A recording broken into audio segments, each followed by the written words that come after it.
mengerjakan kerajinan handicraft di bidang flanel. Kebetulan saya memulai usaha ini sejak tahun 2013 sampai sekarang. Kerajinan flanel yang saya geluti kali ini itu kebetulan memang terinspirasi dari anak saya. Waktu itu saya membuatkan mainan untuk anak saya sendiri, terus kemudian adik saya juga tertarik untuk membeli, sehingga saya memproduksi beberapa jenis mainan yang lain. Dan kemudian dari hasil-hasil karya itu saya coba berikan kepada teman-teman untuk sebagai hadiah ulang tahun. Dari situ kerjaan saya ini mulai berkembang dan saya mulai berinovasi dengan produk yang lain, dengan jenis yang lain, tapi tetap menggunakan bahan dasar flanel akrilik.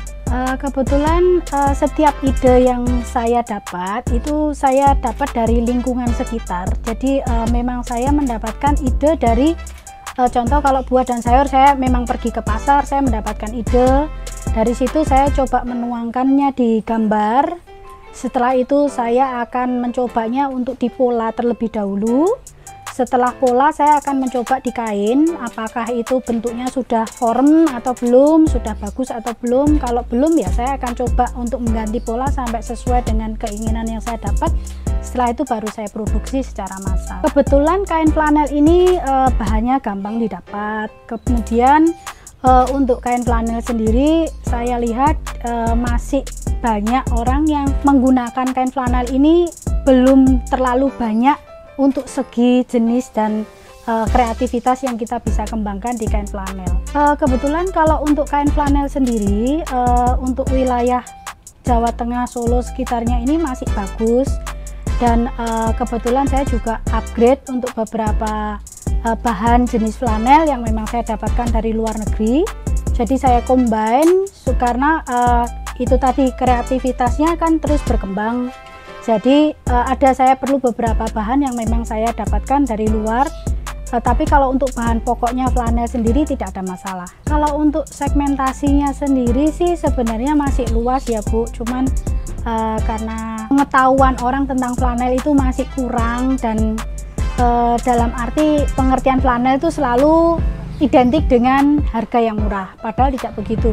Jadi kalau untuk flanel sendiri memang secara material itu kita dibilang murah juga nggak murah-murah sekali, tapi kita sebenarnya dari flanel itu bisa membuat kreatif yang sebenarnya bisa bernilai jual tinggi. Kalau saya selama ini mengerjakan kain flanel tentu saja dengan kualitas bahan yang bagus, terus dengan teknik pengerjaan yang telaten ya, saya mengerjakannya telaten, sabar, dalam arti pelan-pelan, nggak gerusa-gerusu seperti itu, dan terus berinovasi karena apapun sebenarnya kita tuh bisa bikin dari flanel seperti itu, nggak cuman tergantung dari bunga atau kita bikin apa. Jadi flanel sendiri yang saya bikin itu kalau bisa dilihat di sini, mulai dari pengerjaan yang paling kecil sampai dengan home decor kita bisa mengerjakan. Jadi kalau seandainya kita lihat, bahkan untuk yang limbahnya pun itu masih kita bisa create untuk satu hasil karya. Kalau yang saya kerjakan sekarang ini tentu saja saya tetap menemukan ide-ide gagasan yang baru, dan kemudian saya juga bekerja sama dengan beberapa instansi, mungkin untuk seperti penitipan barang, konsinyasi atau seperti itu, contoh kayak di museum keris dan lain-lain, di toko-toko souvenir. Terus saya juga bekerja sama dengan beberapa merchandise shop, terus beberapa untuk kayak orang yang bikin hantaran pengantin atau apa, saya sebagai penyuplai untuk pengantinnya. Terus juga saya bekerja sama dengan Grab dan Gojek. Untuk sementara ini saya masih proses, dan saya juga bekerja sama dengan jasa kurir sepeda di Solo. Jadi apa aja yang sekiranya kita bisa bersinergi, saya akan pakai itu untuk kerjasama. Untuk karya saya identik dengan Kota Solo ada, saya sudah ada beberapa kali membuatnya, yaitu mungkin edisi jajan pasar. Terus kebetulan saya juga akan membuat figur wayang dari kebetulan saya wayang itu juga wayang kayak wayang kulit gitu, tapi saya buat dari flanel. Membuat miniatur yang memang identik dengan Kota Solo, contoh kayak keris, wayang dan seperti itu. Kebetulan segmen yang saya tuju sekarang ini tidak ada spesifikasi, jadi mulai dari langsung end user sampai dengan mungkin saya akan masuk ke tingkat internasional. Kalau masalah harga selama ini semua relatif ya, jadi istilahnya saya kembali lagi ke market yang saya tuju. Kalau seandainya untuk market yang lokal, saya juga akan menggunakan bahan-bahan yang memang saya dapat untuk kejangkau dengan harga yang lokal. Tapi kalau untuk yang saya biasa untuk standar yang ke luar negeri, saya juga memakai bahan yang lebih tinggi lagi, sehingga nilai harga jualnya pun juga ikut tinggi. Kebetulan kalau untuk sekarang ini saya ya hanya menggunakan media sosial, terus menggunakan beberapa relasi keluarga dan teman saya di luar negeri, dan beberapa teman yang tersebar di seluruh Indonesia juga. Jadi untuk sementara ini belum ada metode khusus seperti apa, hanya yang jelas sekarang ini lebih ke media sosial. Kalau untuk pemasarannya itu kebanyakan saya kan bisa dari online, bisa dari pameran, terus bisa dari bazar, bisa dari seperti undangan-undangan tertentu, komunitas atau yang lain-lainnya, itu saya biasanya kerjakan seperti itu untuk sementara ini. Kalau untuk showroom khusus saya belum ada, jadi sementara ini saya gunakan untuk rumah sekaligus workshop saya juga.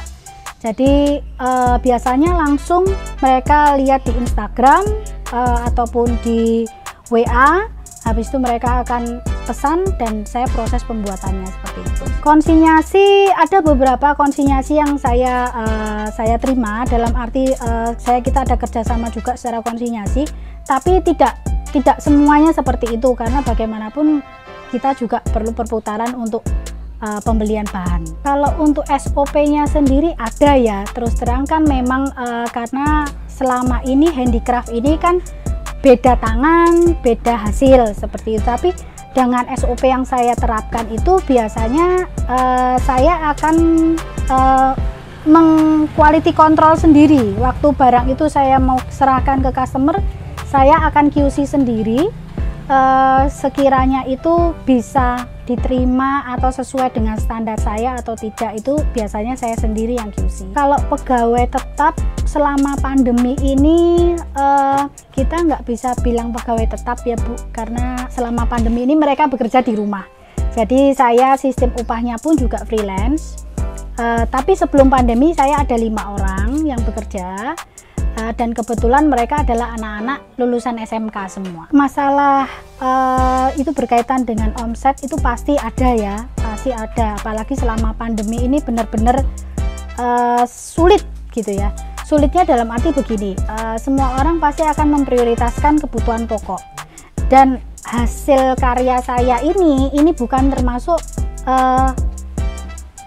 kebutuhan pokok gitu. Jadi orang akan lebih berpikir membeli produk itu akan berpikir benar-benar perlu atau tidak, benar-benar istilahnya diperlukan atau tidak, pasti akan berkurang banyak. Tapi beberapa saat yang lalu setelah mungkin pertengahan bulan Agustus atau sekitar September, anak-anak sudah mulai bosan di rumah. Anak-anak sudah mulai bosan di rumah, orang tua juga sudah mulai bosan nggak tahu mau ngapain. Mainan kreatif edukasi saya mulai dicari, justru mulai dicarinya dari situ, karena orang tua yang pada kebingungan anaknya mau ngapain di rumah. Nah, di situ saya juga menggunakan waktu untuk menggunakan waktu-waktu yang ada menciptakan kreasi yang baru, terutama di mainan edukasi anak selama di pandemi ini, supaya orang itu bisa tetap betah gitu, anak-anak tetap betah di rumah. Sebenarnya tuh ada, saya juga mengajak beberapa tetangga ataupun ibu-ibu PKK di sini, tapi masalahnya balik lagi ini kan handicraft ya, kita menggunakan tangan, jadi sulit sekali buat ngajak orang-orang di sekitar ini untuk ikutan bikin seperti itu. Jadi kebanyakan mereka yang nggak telaten, yang nggak bisa, yang nggak suka seperti itu. Tapi saya beberapa kali mengadakan kelas terutama untuk anak-anak selama pandemi ini, karena mereka bingung juga mau ngapain. Ya, itu saya gunakan waktu untuk menerima kayak kursus, istilahnya kayak kursus tapi untuk anak-anak. Saya siapkan untuk per level sesuai dengan kapasitas dan juga kemampuan anaknya. Saya datang ke rumah dan mengajarkan handicraft ini di rumah. Kalau tenaga kerja yang sekarang ini, saya gunakan waktu caranya untuk freelance, Bu. Jadi semua pendapatannya yang sebelumnya ada gaji tetap, gaji pokok, sekarang tetap mereka mendapatkan gaji tapi dengan cara freelance, yaitu dengan target. Dengan target tertentu, mereka mengerjakan itu sehari saya ada target sekian. Jadi kalau sekian, harganya sekian, upahnya seperti itu, dan saya berikan secara mingguan. Kalau yang sebelumnya saya berikan selama bulanan, selama pandemi ini saya berikan selama mingguan, begitu. Kalau untuk masalah upah UMR, ada 2 orang yang sudah mencapai UMR, bahkan lebih, karena memang masa bekerja mereka lebih panjang. Tapi kalau untuk yang fresh graduate dari SMK, itu biasanya memang belum mencapai UMR, tapi kalau ditambah dengan bonus-bonusnya, bonus penjualan atau bonus yang lain, itu mereka akan mencapai UMR. Ya, saya pengennya berharap juga kalau handicraft itu di Indonesia bisa lebih maju, lebih dihargain, lebih menilai handicraft ini ada nilai seninya gitu loh, nggak cuman istilahnya cuman gitu aja. Kan seringnya kita dibandingkan dengan pabrikan ya, dengan pabrikan. Kalau pabrikan tuh kan kita memang menilai secara kualitas memang bagus, tapi yang saya harapkan di sini bukan hasilnya yang bagusnya itu, tapi lebih ke nilai art seninya itu yang memang membuat kita semua tuh kayaknya seneng gitu loh. Karena saya tuh kan memang handicraft ini kan memang saya seneng ya, seneng seni, seneng pelekenian seperti itu. Jadi kan memang saya nilainya untuk lebih ke seninya. Terima kasih untuk Bapak, Ibu, dan seluruh tim dari Dinas Perindustrian dan Tenaga Kerja Solo yang sudah berkenan hadir di tempat kerja saya. Terima kasih untuk supportnya, terima kasih untuk kesempatan yang sudah diberikan. Semoga kita semuanya diberkati, sehat, dan sukses selalu. Terima kasih.